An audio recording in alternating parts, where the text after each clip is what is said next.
Welcome, everyone. I'm Rabbi Joshua Scoff, the Senior Rabbi at Park Synagogue.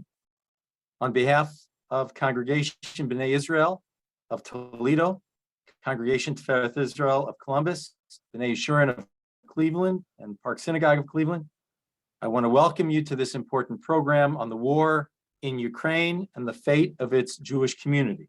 We are pleased tonight to have Professor David Fishman of the Jewish Theological Seminary addressing us.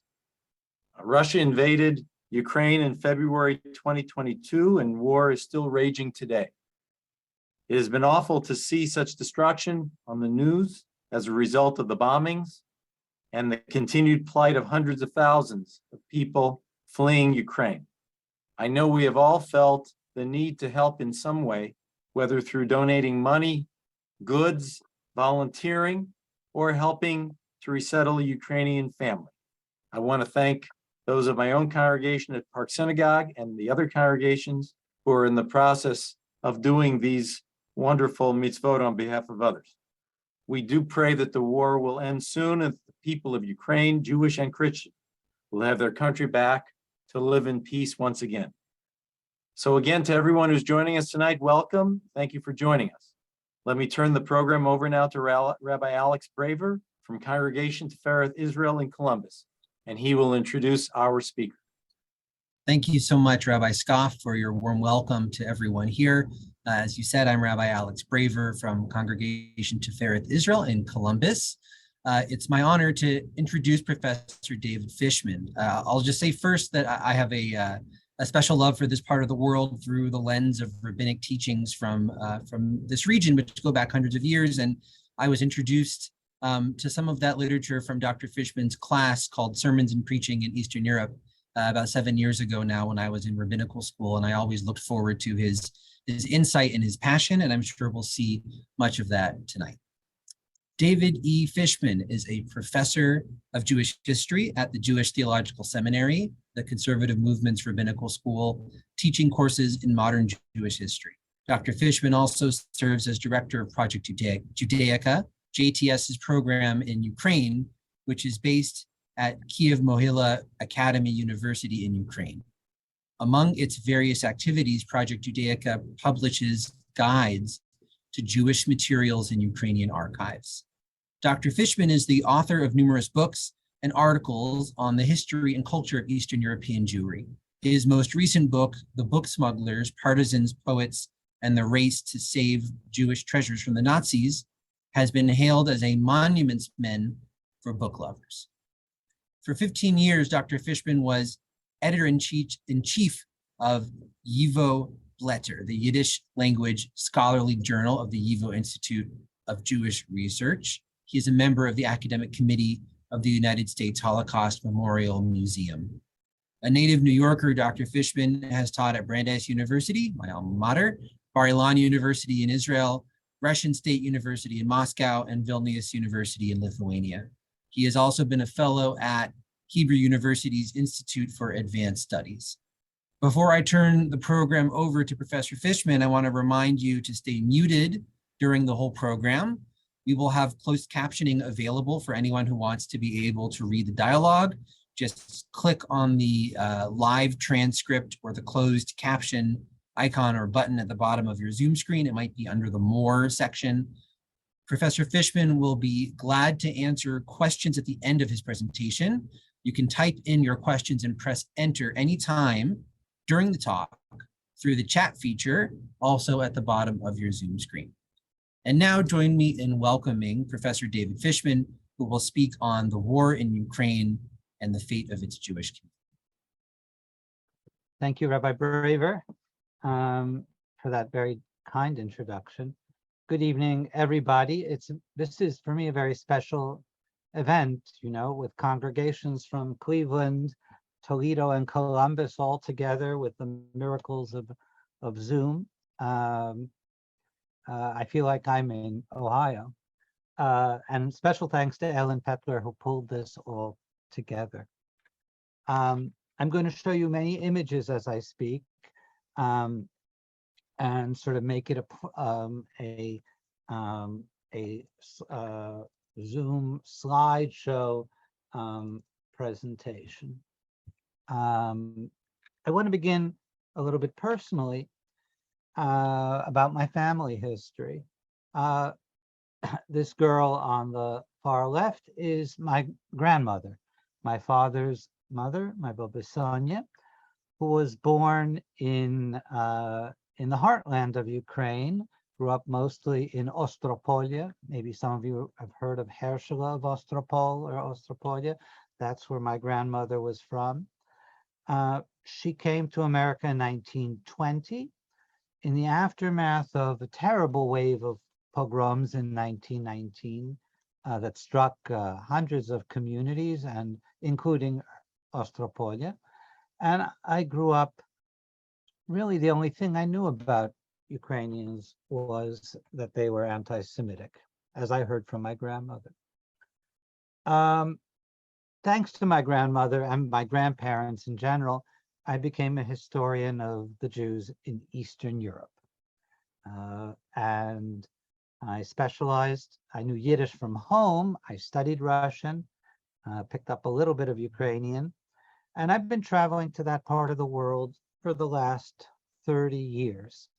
As Rabbi Braver mentioned, I direct a program for JTS called Project Judaica, which for a long time was based in Moscow with some secondary work in Ukraine. And then in 2014, the first Russian assault on Ukraine, the seizure of Crimea and Donbass, Project Judaica ceased all activity in Russia and since then has been based in Ukraine. I've taught there, done research there, and directed a project there, which is to find all the material on Jewish history in the archives in Ukraine. And I must say this experience of spending a good deal of time over there has given me an entree into Ukrainian society and also into the Jewish communities, especially of Kiev, also Lviv, and other places which I visited. And I followed Ukraine and Jewish life in Ukraine. I followed it in many years when no one else cared, no one else was interested. But now, since February, the eyes of the world are focused on that part of the world. I'm going to divide my comments into three parts. Something, a little more than something about Ukrainian Jewish history. That will be the first part. The second part will be about the Jewish community as it existed on the eve of this war, you know, in the 2010s, up till February 2022. And then the third part will be about how the war has affected Jews and Jewish themes and aspects of this terrible war. Let me begin just by saying, as you're looking at this map of Ukraine, for close to 500 years, Ukraine was one of the most important centers of Jewish life in the world. On the eve of the Holocaust, there were 2.5 million Jews in the territory of today's Ukraine. Of course, I would dare to say that for most Jews, most American Jews, who had parents and grandparents that came from that part of the world, the first thing they think of when they think of Ukraine, and sometimes also of other countries in Eastern Europe, Poland, Lithuania, the first thing they think of is anti-Semitism. Most Jews have heard the name Bogdan Khmelnytsky and the terrible massacres of Jews under his leadership in 1648 and 1649. This was a Ukrainian Cossack leader. And closer to our time, people know about Ukrainian collaboration in the Holocaust. The terrible pogrom in Lvov or Lviv being just one example. So there's no need to whitewash Ukrainian Jewish relations in history. There are many dark pages, just as there are, honest to goodness, in Polish Jewish relations, Russian Jewish relations, Lithuanian Jewish relations. What I would want to stress is those dark pages are not the whole story in many senses of the word. We tend to telescope and focus on the terrible events of history and then overlook decades, sometimes even centuries, of peaceful coexistence between Jews and Ukrainians. We don't notice things like there are many Ukrainian words in Yiddish. The word tate, for father, for daddy, is actually a Ukrainian word. The word bobe and zayde, these are all words that come from Slavic and more than anything from Ukrainian. That kind of linguistic influence only happens if two groups are talking to each other and affected by each other. If I go back to the map, let me give you a quick overview of the geography and history, really in a nutshell. If we start from the west, Lviv, complicated city that has three names, Lviv, Lvov, and Lemberg. This is the oldest Jewish community in Ukraine, going back to the 1300s. Great center of rabbinic learning. One of the great commentaries on the Shulchan Aruch, on the Code of Jewish Law, the Taz, Rabbi David Alevi, was from Lvov, and the great synagogue of Lvov was called the Taz Synagogue after him. So its antiquity is represented by Lviv or Lvov. If you move further east, you get to this area, Zhytomyr being the major city in this area. This is the area often referred to as Volyn. If it's further south, it's called Podolia. And this is the heartland of the Hasidic movement.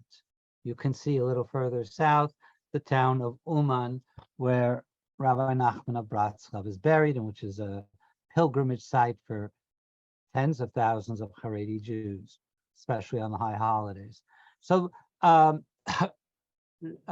grandmother, Ostropolia, is also from this region, again, which is the region where Hasidism was born and grew and flourished. If we move south, and you'll hear these names of these places always on TV, I want you to realize just how rich the history is connected with every place. We move to Odessa. Odessa is the most important modern Jewish community in Ukraine. First of all, it's a major city where 40% of the population was Jewish at the turn of the 20th century. And it was the center of modern Jewish writers and intellectuals.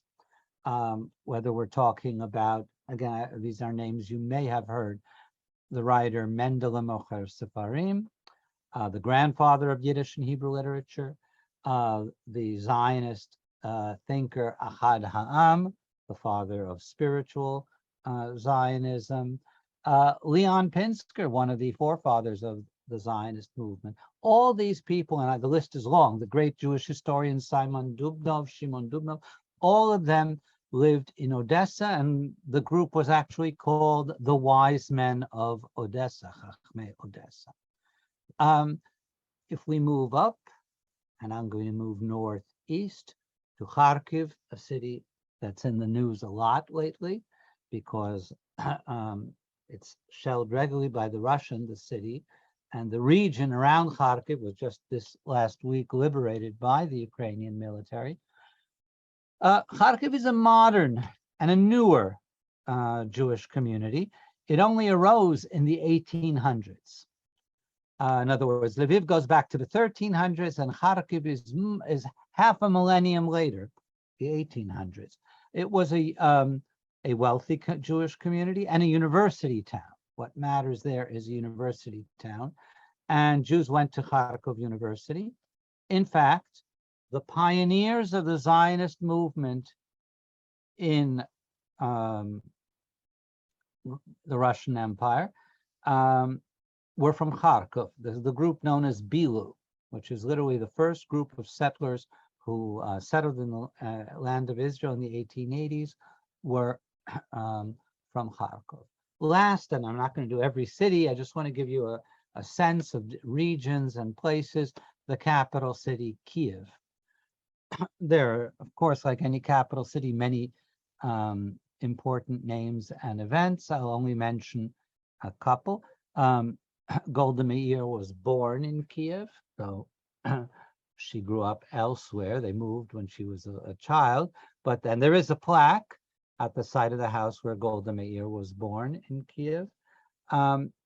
Maybe for me, most of all, it is the city of Sholem Aleichem, the great Yiddish writer, the author of Tevi the Dairyman, that became Fiddler on the Roof, lived most of his adult life in Kiev. So this gives you a sense of the length and richness and diversity of Jewish activity in the territory of this country throughout history. I've mentioned the dark history of Ukrainian anti-Semitism from the 1600s down to the 1900s, but there is another side of the ledger, one that we often don't think about. We think about, and we mention Ukrainian collaborators with the Nazis, and that is definitely an important phenomenon. But it should be said that 7 million Ukrainians fought against the Nazis in World War II. The history of Ukraine in World War II is divided. In the West, there were organizations and groups that fought alongside the Nazis and murdered Jews. In the East, as I said, 7 million, 1.5 million Ukrainians died in combat, in battle, in the Red Army, fighting the Nazis. We often sort of overlook that fact. Those are astounding numbers. In fact, here I want to tell an anecdote. It was an anniversary of the liberation of Auschwitz. I believe it was the 60th anniversary of the liberation of Auschwitz. And the Russian Federation wanted to make a big splash about that because they're very proud that the Red Army liberated Auschwitz. And they started looking for surviving soldiers who, especially they wanted to find the first Red Army soldier that entered Auschwitz, that broke the gates and liberated the inmates. To their chagrin, much to their disappointment, what the Russian government found out was that the very first soldiers that liberated Auschwitz weren't Russian. They were in the Red Army, but they were Ukrainian. And of course, Russia quietly dropped its sort of propaganda plans to herald that great event to the first soldier because they weren't about to give credit to the Ukrainians. Now I want to move us forward in this historical part to much more recent events. The collapse of the Soviet Union, because I think my main theme I wanted to be is this isn't my grandmother's Ukrainians. Maybe that's the way to put it. Peoples are capable of change, and that change has happened over the last generation. And a new page really has been turned in Ukrainian-Jewish relations. It's just we didn't pay attention, most of us didn't pay attention to notice it. That new page started with the collapse of the Soviet Union. with freedom, and with dialogue, and with an awareness that both peoples, Jews and Ukrainians, had suffered under Soviet rule, had been persecuted under Soviet rule. I just wanted to show you an event of interest. When the very first Congress of Jews in the USSR was held, this is 1989, the Soviet Union is collapsing, there was a problem of who would provide security, because the Jews, obviously having a Congress of their own, did not trust the KGB or the Moscow police to provide security. And and there was worry about anti-Semitic outbursts, about some kind of attack. And it's interesting and very poignant that the Jewish leaders turned to the Ukrainian movement, the Ukrainian Ruch, and asked them to send security down from the south up north to Moscow for that event. And that, for me, that's very symbolic, that with the collapse of Soviet rule and the renewal of freedom, Jews sought support and received support from the Ukrainian movement.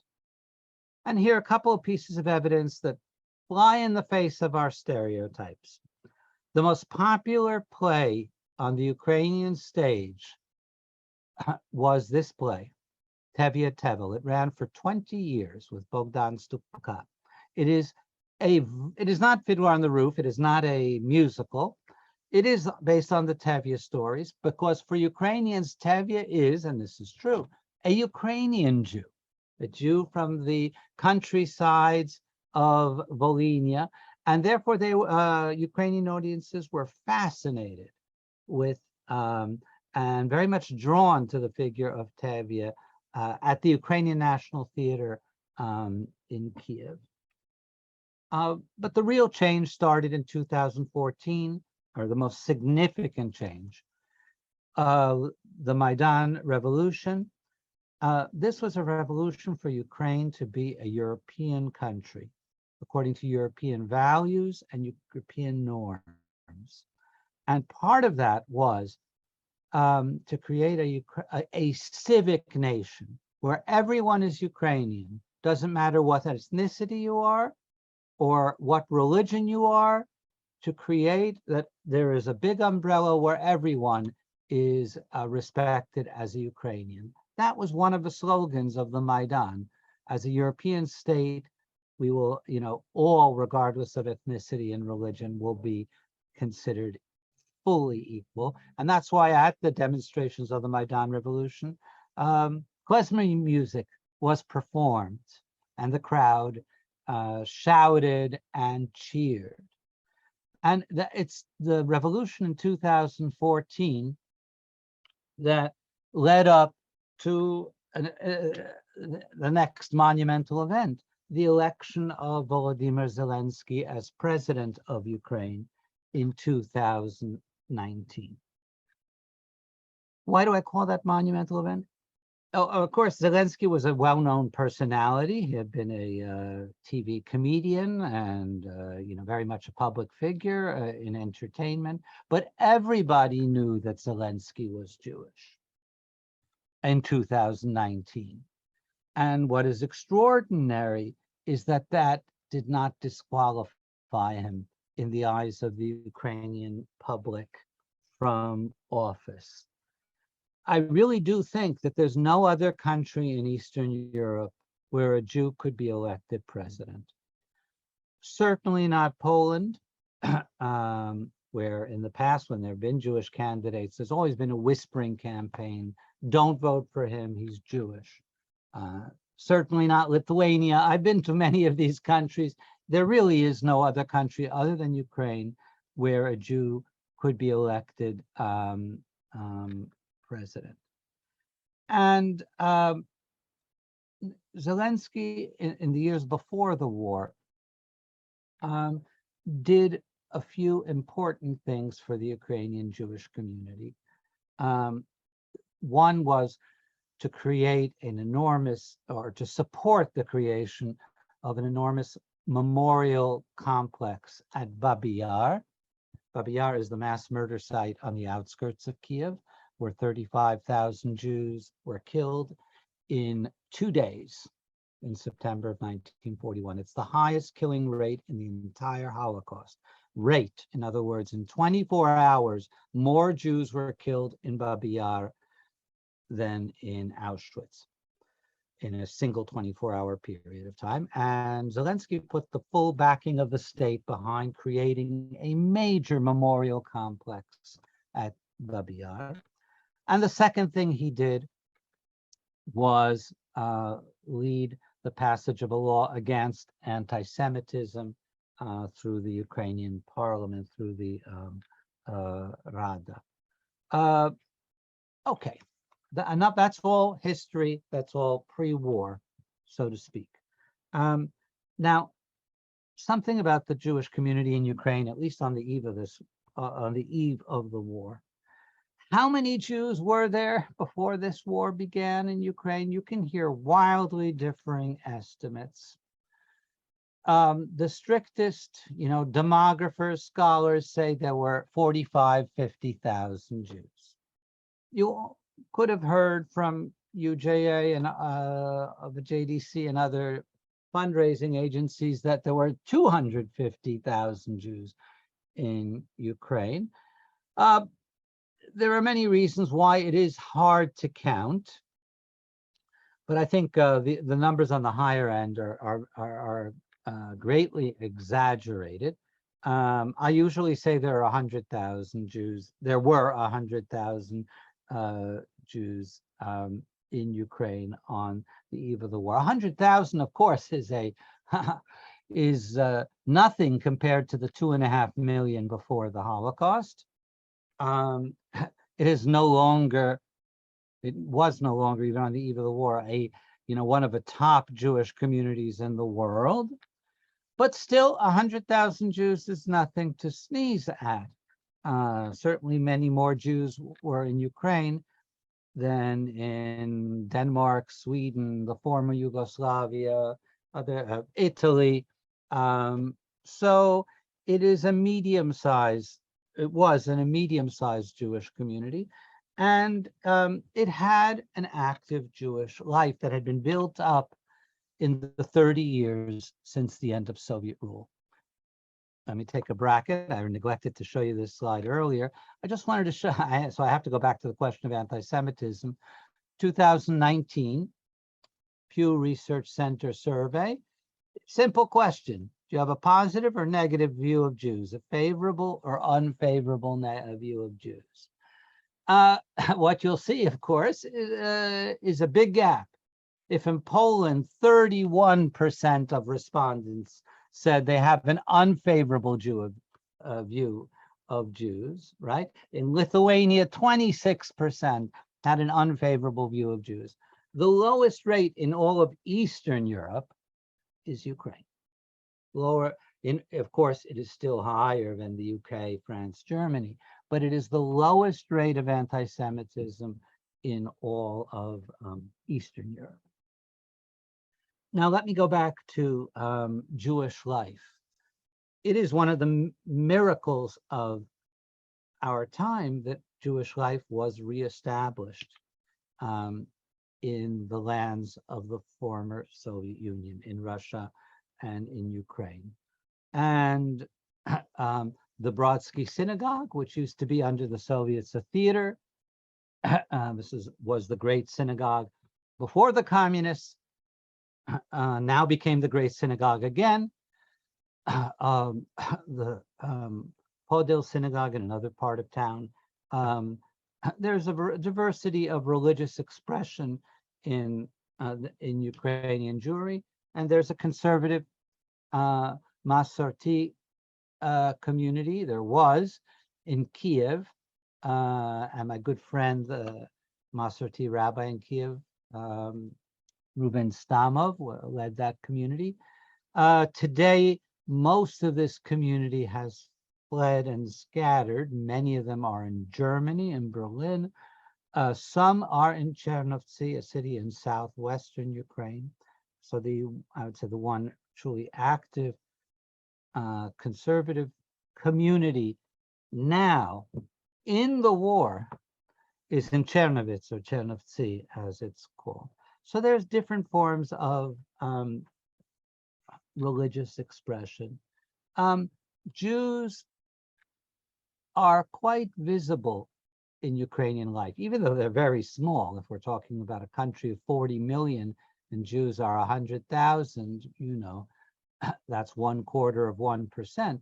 Nonetheless, Jews are quite visible. Not only is the president Jewish, but the Minister of Defense, Reznikov, is Jewish. And some of the main personalities, and not only in politics, but in the media, the most prominent media news personality, Dmitry Gordon, everybody knows Dmitry Gordon is Jewish. It's one of the extraordinary things in our time is that being Jewish is no longer viewed as something strange or odd or negative in Ukrainian society. Now, it has to be said, Ukrainian Jews are highly intermarried. There are many people who are Jewish on one side, or even just one grandparent's side, but there have been many institutions built up. For the elderly, there are the Hasids. These are kind of Jewish centers, likewise, but especially for senior citizens. In every city where there's a Jewish community, there is a Hasid. And there can be Jewish community centers of also for all generations, even very large ones. In the city of Dnipro, look at this enormous structure. It's called the Menorah Center. All Jewish institutions in Dnipro are concentrated in this one complex. There are schools, there are yeshivas, there are synagogues, there is 2 Jewish museums, there are all kinds, a library, you name it, it's all there. And of course, then there are other facilities that the center rented out to the general community, conference center, auditoria, etc. So it's mainly a Jewish center, but also serves the city as a whole. Right? This is a symbolic statement when you get a structure that big, called the Menorah Center, of course, because it's like a menorah. It's structured like a menorah.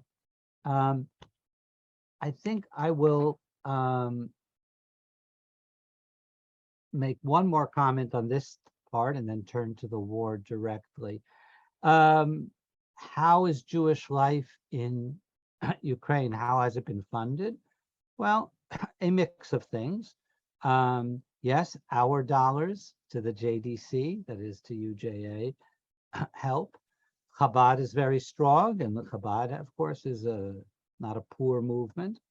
But there are also local Jewish oligarchs, that is, Jewish businessmen of tremendous wealth, Ukrainian Jewish businessmen, such as Igor Kolomoisky, who have contributed generously to Jewish causes. So there is indigenous funding, and that is new. Okay, now let's turn to the war. The war is, of course, between 2 states. It's not particularly a Jewish war. I think before I get to refugees, I think I want to say it's not, but the Jewish theme in this war has been very prominent.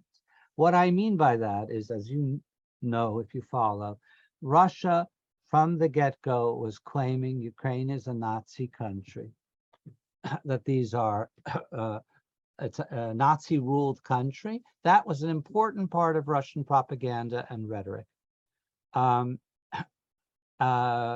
Not only was it a threat to Russia, not only is it NATO, but there's those that we're rehashing World War II in Ukraine as Nazis. The fact that the president of Ukraine, Vladimir Zelensky, was Jewish, utterly burst and demolished that argument. Other than, by Russian propagandists, basically everywhere in the world, it was recognized that that argument is ludicrous. How can a Jew be president of a country which you claim to be a Nazi country. So the Jewish topic and Zelensky's Jewishness became central to the information war, if you like, that was going on all over. And it's also transformed Ukrainian public opinion. In other words, everyone in Ukraine knows that our country is led by a Jew and that his Jewishness has saved us, Ukraine, a lot of misery of having to defend ourselves, that we're not Nazis. If there are Nazis in this war, the largest contingent of Nazis in this war are on the Russian side. The Wagner Group, which is a kind of mercenary corporation, is an avowed neo-Nazi organization. But that's neither here nor there. Of course, the big story has been flight and rescue of Jews from Ukraine. The usual number you hear is that about 5 million Ukrainians have left the country. That means, 12% of the country left the country, 12% of the population. If that's true of the population as a whole, certainly for Jews, it's a much higher proportion. If I had to, I presume that half of the Jewish population of Ukraine has left the country. This is, now all can't leave. Obviously, men between 18 and 65 and 60, between 18 and 60 cannot leave the country. That is the law. As a general rule, men between in those age have to stay in Ukraine. So obviously a lot of Ukrainian Jewish men are still in Ukraine. It's women. It's a very female refugee wave, and the elderly. As it happens, a lot of the Jews in Ukraine are elderly, and therefore, were qualified to leave and could leave. But the most important reason why you have such a high proportion of Jews who left the country is thanks to the amazing organization of the Jewish community. That is, thanks to the JDC, thanks to Chabad, thanks to the Jewish Agency, thanks to all those cheseds scattered throughout Ukraine. The network of Jewish organizations, had its finest hour in helping Jews leave and getting buses after bus from even Eastern Ukraine, from Kharkov, to get Jews out of the country. Most of those Jews are today in Germany. Paradoxically, I'll come back to that in a second. I guess I should say the latest number I've seen is that 13,000 Jews from Ukraine are currently have settled in Israel. Why are there more in Germany than in Israel? Well, many reasons. First of all, it's people want to be close to Ukraine. They hope to go back. These are not always people who have decided that they're left for good. So they want to be nearby so that they can return. Germany offers very good benefits to Ukrainians and particularly to Jews, and to all Jews coming from the former Soviet Union. And so there are good material conditions. It's a European country, and there's a pre-existing community of Russian and Ukrainian Jews. So more have settled for now, temporarily in Germany than have settled in Israel. This is the chief rabbi of Ukraine, the Chabad chief rabbi of Ukraine, Rabbi Assman, who's become a very prominent figure, just received an award from the Ukrainian Ministry of Defense. Of course, what will happen in Uman over Rosh Hashanah is a source of tremendous worry. A lot of Haredi Jews are disregarding warnings and plan to go to Uman, to the gravesite of Nachman of Bratslav, on Rosh Hashanah. And the Ukrainian authorities are very worried and are taking all kinds of precautions that there not be some kind of attack on Uman, either from the air, from artillery, or even some kind of provocation on the ground. There are Ukrainian Jews fighting in the military. Not only are there Ukrainian Jews fighting in this war, there are also Israeli Jews. Well, let me be clear what I mean by that. There are many Israelis fighting there. There are actually two types of Israelis fighting in this war. The main one is Olim from Ukraine. Often these are men who moved from Ukraine to Israel as children, but they still have a sense of attachment to the country of their birth. And so you have literally hundreds of such people, Israeli citizens, but people with personal, family, and emotional attachments who have gone back to join the Ukrainian military. And often they bring specialized knowledge from their Israeli military service and really are invaluable to the Ukrainian war effort. The second category, I won't say much because not much is known, but it seems Israel is doing more than it lets on. There have been groups of Israeli soldiers, and mainly in training operations. We don't know the full extent. Israel publicly is neutral in this war, but it does more than things get through on the internet that indicate that there's Israeli trainers and veterans who are helping out. Finally, I want to conclude by mentioning my friends and colleagues and tell you what their story is. So you see, this is a personal thing. This is not just an abstraction. This is my colleague, Alexandra Uralova.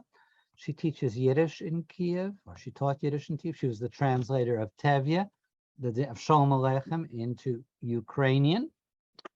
Alexandra was fortunate enough to flee from Kiev early on in the war, and she made her way through Poland to Germany, and she's now a refugee in Berlin. She's doing some of her teaching online. I must say, I'll be honest, we at the Jewish Theological Seminary have helped her materially because, she got to Berlin with just a little suitcase and needs to rebuild her life there. But from what I hear, she's doing reasonably well. This is Yuri Radchenko. This is the far right of the picture. Yuri is a historian of the Holocaust from Kharkiv. Again, Kharkiv has been battered again and again and again during the course of this war. And Yuri wandered about Ukraine. He fled his city, but he stayed in the country. He's male, he can't leave anyway. And he settled in Chernovitz. And Yuri has become now the leader of the Masorti community in Chernovitz. He's studying to be a rabbi remotely. He wants to be, he's studying at Machon Shechter, the Shechter Institute in Jerusalem.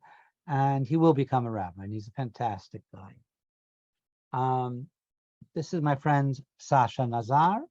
Sasha lives in the Western Ukrainian city of Lviv, Lemberg.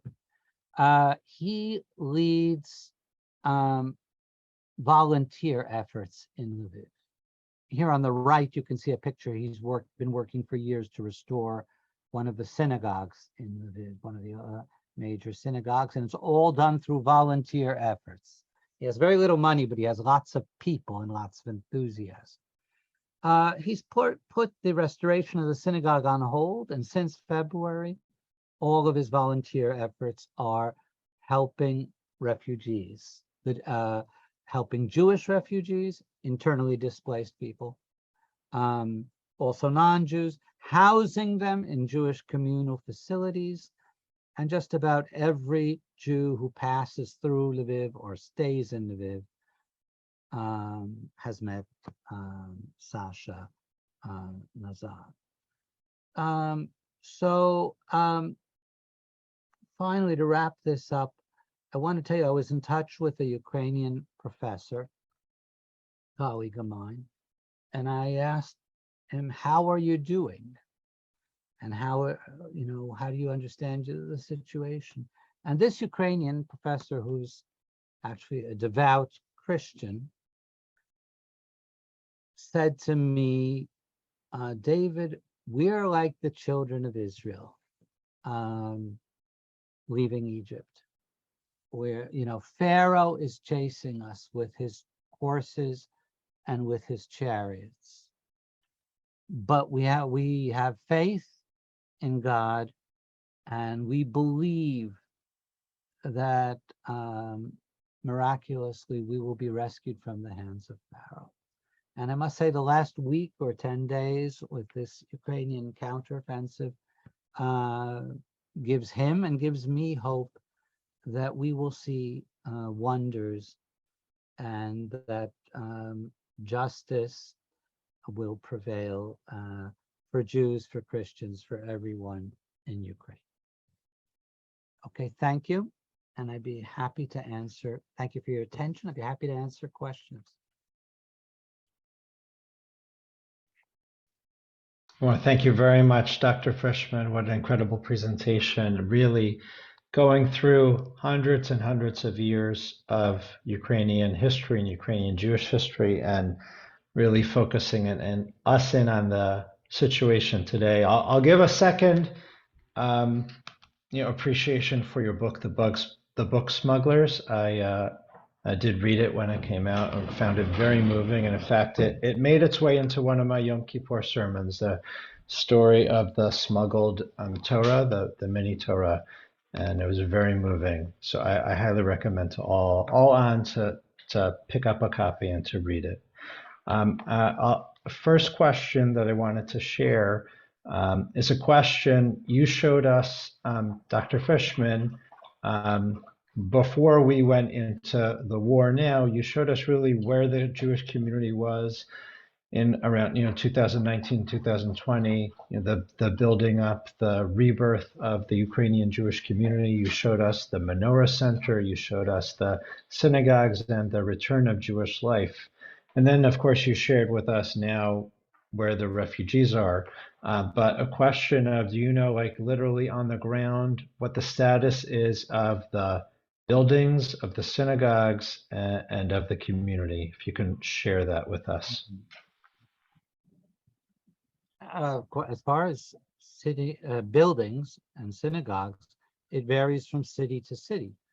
So the city of Kharkiv, which has been shelled many times, yes, we know of synagogues that have been hit, and the Hillel organization, the Jewish student organizations offices have been hit. So in a city like Kharkiv, Jewish facilities, Jewish buildings have been, damaged or destroyed. But in Kiev, the major synagogues, first of all, Kiev has been quite peaceful since late March. It's relatively rare shelling of Kiev. Kiev life is almost normal. So the major synagogues there are intact and in use. Less people than before, but still, the synagogues in Kiev are in use. So I would say Jewish life is now, let's say, subdued. I won't say dormant, because there are things, there are minyanim. A lot of Jewish life in Ukraine is now remote, just like we're meeting on Zoom, they're meeting on Zoom.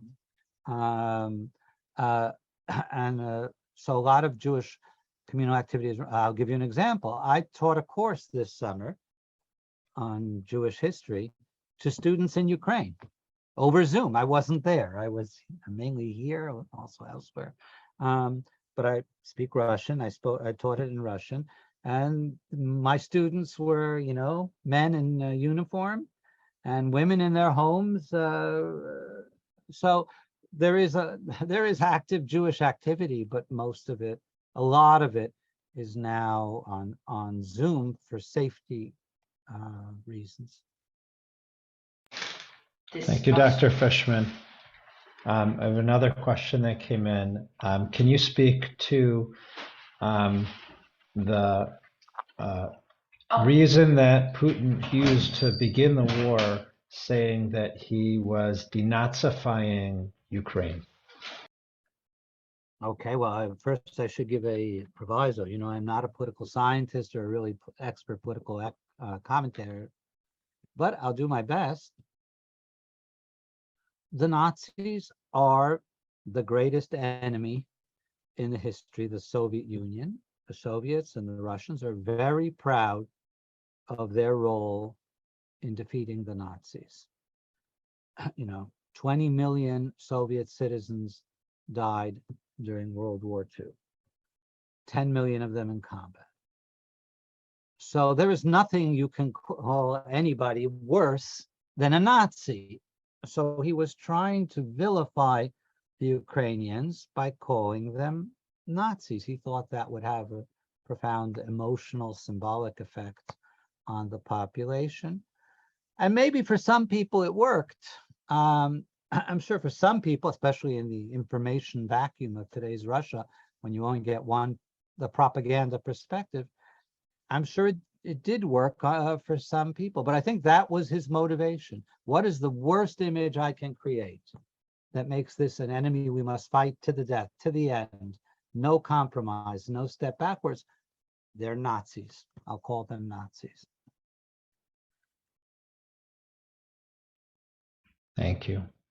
I wanted to ask, now that you really fleshed out for us where Jews are, where refugees have gone, focusing on Germany, Israel, other places in Europe, and wanted to ask you, based on your work and really literally being on the ground prior to the war, and still in direct communication, how best do you think we can help in Cleveland? The question is to help. There are two parts to that: helping Jews or helping Ukraine. I'll let you answer both. The best thing is to help Ukraine because, of course, helping Jews, they're the obvious things. By helping UJA, we are helping resettle Jews in Israel and in Germany and Poland, through helping the JDC. I mean, there are many, or the Masorti Olami, the Organization for Worldwide Conservative Judaism. These are what I actually would point out. Masorti Olami, if you don't know that organization, look it up online. It's the Organization for Worldwide Conservative Judaism. They are funding, the community in Chernovtsi. Many of those people are not employed. They need housing, they need food. They funded a Camp Ramah actually it was held in Romania. Jewish kids from Ukraine by bus crossed the border into Romania so that they could have a summer camp experience. So I think, especially because I'm speaking to you as conservative Jewish congregations, that definitely that organization, Masorti Olami, deserves special attention. As far as helping Ukraine, every couple of weeks I write a quick note to my senator and to my congressman saying, do more for Ukraine. America is doing wonderful things, but it can do more. I mean, in other words, this, unfortunately, we're all learning what war is, and wars are decided on the battlefield. And the more Ukraine has arms to defend itself and to push back the Russians, the sooner there will be peace and the sooner there will be a return to normality. So I do believe we should use our political voices to make sure Ukraine gets everything it needs, and that the pressure doesn't let up. Anyway, those are some of my thoughts. Thanks, Dr. Fishman. Just to add on to what you said, our federation, Cleveland's federation, is taking part in JFNA's emergency Ukraine relief, and as part of their campaign for Jewish needs, there's a special emergency campaign that they're doing for Ukraine and for refugees. Two more questions. I know our time is going down with you. First question is, what are the thoughts of Jews, especially younger ones, that are refugees? Do you think they are planning to return back to Ukraine when it is safe and to continue to revive Jewish life? I think that is the $64,000 question that nobody knows the answer yet. In other words, I think most people, including younger people, want to return back. But the more time passes, the more months pass, and maybe we'll even turn into a year or years, you know, people will gradually adjust to their new environment in Poland or in Germany. So it's really not clear, you know, and as time passes, yes, it seems less and less likely that there will be as many Jews in Ukraine after the war as there were before the war. So I don't have a crystal ball, but I do know a lot of people have stayed. You shouldn't, again, I didn't say the majority left. If I had to take a stab, I'd say about half left. And I have many colleagues who are still there, including women who could have left, who are, you know, my colleagues, the head of a Judaica department of the Ukrainian National Library. She just stayed in Kiev the whole time. She'll never leave. And so there are a lot of people who have stayed and are committed to staying. And as you can imagine, of course, the rabbinic infrastructure is committed to serve whatever community there will be. So I guess my bottom line is, it sure looks like it'll be a lot less than it was before the war, but it's not disappearing from the Jewish map. There will be Jewish life in Ukraine after the war. Thank you, Dr. Fishman. The last question is, do you know, you gave us that number of 13,000 Ukrainians that made Aliyah, that immigrated to Israel. Can you just speak a little bit more to that process? Do you think, again, do you think they're going to stay? You know, how are they getting integrated into Israel? Okay. First of all, let me clarify with the numbers. Yes, that's Jews who have made Aliyah, because there are another 10 to 15,000 Ukrainians who are basically like refugees in Israel. In other words, they have no Jewish roots, no Jewish background. They're on a tourist visa that gets renewed every 3 months. So, I mean, you could say total there are 25,000 people from Ukraine, 13,000 Jews and let's say 12,000 others. The others are much less likely to stay long-term for a variety of reasons. We could go into. As far as the Jews, there's, you know, there's a good chance that the vast majority will stay, or will stay long term. First of all, they have so many family members and friends. You know, the whole relationship between Ukrainian Jewry and Israel is much more complex than we think. these new Olim, they've all been to Israel before to visit their family and their friends. That this is not a strange place to them, where they're coming with no support system. What I'm trying to say is the relationship is very fluid. Even among the older Olim, the situation was very fluid. What that means is you can live in Israel for, 5 years and then say, you know what, I'm going to go to Ukraine. Maybe I can make a good living there and live in Ukraine for 5 years. And then 5 years later, you can even leave you can even commute. It's a 3.5-hour flight from Kiev to Tel Aviv, so you can even leave your family in Israel and and work in Ukraine. So this is a very fluid situation. Obviously, there are people who just moved to Israel and stayed, period, and there are people who are in Ukraine, period.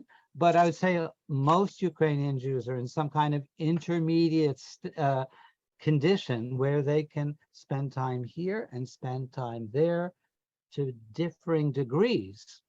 So the question is, these new Olim, will they really take root in Israel, or will, they stay a couple years, go back to Ukraine, and then maybe a couple years later come back to Israel? We don't, they have freedom of mobility. And so again, I don't have a crystal ball, but I will tell you one thing, they will all be very attached to Israel. They all are very attached to Israel because their closest friends and relatives are in Israel. So even if they'll go back to Ukraine, they will feel very closely bonded to Israel. Thank you so much, Dr. Fishman. I'm going to turn over to Chazan Lichterman. Thank you. So as you've heard, I'm Chazan Ivor Lichterman from Congregation B'nai Israel in Sylvania, suburb of Toledo, and it is my honor tonight on behalf of all the participants and co-sponsors to thank you, Professor Fishman, for presenting such an important, such a worthwhile and enlightening program for our congregations and for our wider communities. It's Erev Rosh Hashanah, it's the high holiday season, and it behooves us to be aware of what's going on with our brethren in Eastern Europe and all over the world. As Rabbi Scarf already said in his opening remarks, we've been watching with horror what's been going on in the Ukraine over the past 6 months, and we appreciate this opportunity to hear from someone as close as you to the people and the events in the Ukraine about what is actually going on there on the ground now.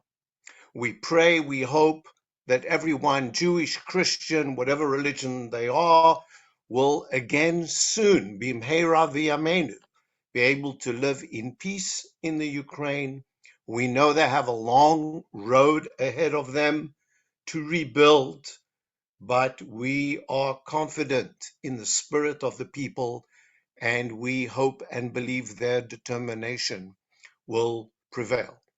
The question was already asked about helping, so if you haven't already done so, please make a donation. As you've heard, all the federations, I've contributed to our local federation, all the federations are contributing, but make a donation to any organization of your choice, to HIAS, Doctors Without Borders, the World Central Kitchen. There are so many others, and our continued support is critical for the people of Ukraine. So once again, a hearty Yasher Koach, Professor Fishman, for taking time to join us tonight, and for all of you, we had at one point over 200 participants tonight, for taking time out and showing your concern and interest. I also want to thank Ellen Petler for coordinating, going to great effort to put this program together at Park Synagogue in Cleveland. I wish everyone Shana Tova. It should be a peaceful, a healthy new year for us all. Amen. Thank you.